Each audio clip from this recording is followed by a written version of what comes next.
Well, now, ladies and gentlemen, we come to that moment in the programme where we don't ask a member of the audience to put a question, but we ask our guest celebrity to come along and ask the team a question. And I'm very happy to say that we have with us a very charming guest celebrity tonight, who is one of Britain's brightest and shiniest of comedians, both on films, on television, and indeed in the radio. Ladies and gentlemen, Joan Sims.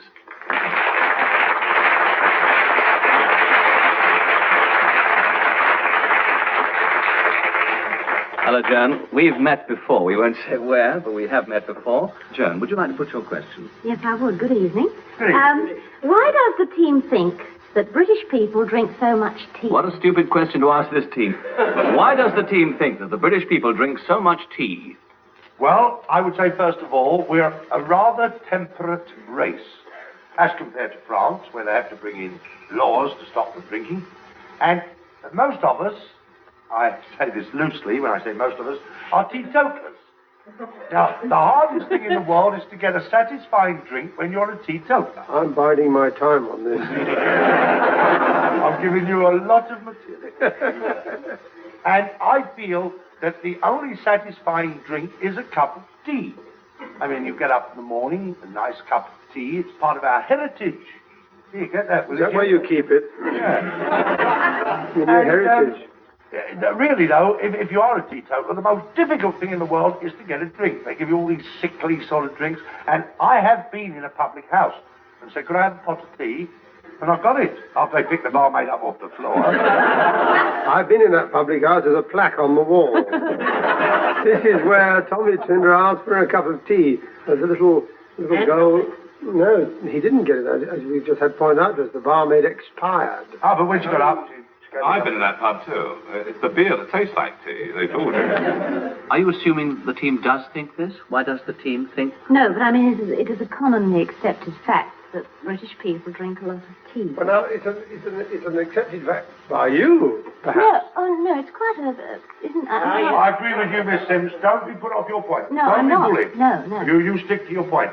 I think that a brew-up helped to win the last war. A brewer.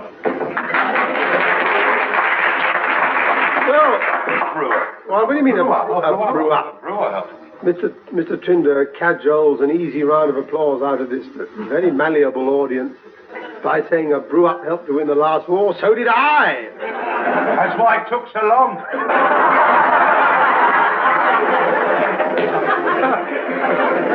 I've got no answer to that.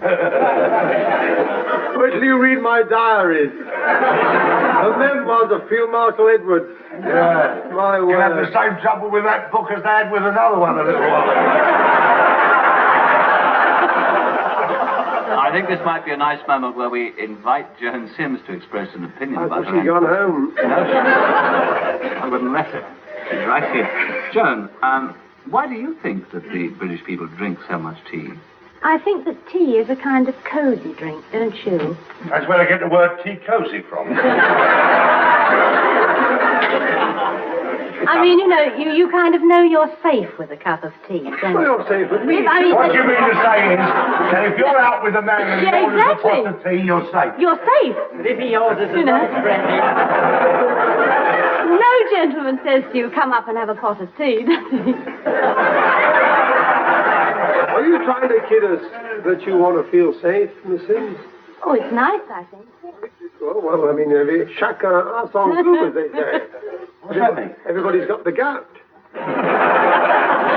If you spend the evening with a man instead of a pot of tea, has a bottle of whiskey, you're far safer. If you spend the evening with a pot of tea instead of a man, you're crazy.